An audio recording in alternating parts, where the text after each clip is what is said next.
Hi, I'm Lou, And Jude, and Blake. and we're going to build a replacement for their mom's wobbly desk. She wants it to be 8 inches longer to fit this and 2 inches longer this way. Here's a scale drawing. It's got the desktop here, metal legs on both sides, and cubbies on this side. We'll use these wood panels. We'll cut this to 56 by 22. This is going to be the back of the cubby, so we'll cut 3 shelves the same size. Mark them like this, and cut.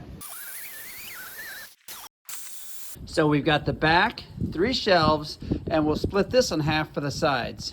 Shelves, sides, and we'll cut the back to match. Now we'll put this together with glue and nails. My turn! There's our cubbies, and here's the lid. We'll attach these 4 hairpin legs to the bottom of the desk with these screws. Legs installed. There it is, flipped over with the cubby temporarily in place. We'll install the cubby to the bottom of the desk with angle brackets, but we're going to cut them right here so they don't show as much. I marked the inside of the cubby on the bottom of the desk. I'm going to put these in place here. I put a bead of glue around the outside edge. Drop our cubby in place and put in screws from the inside.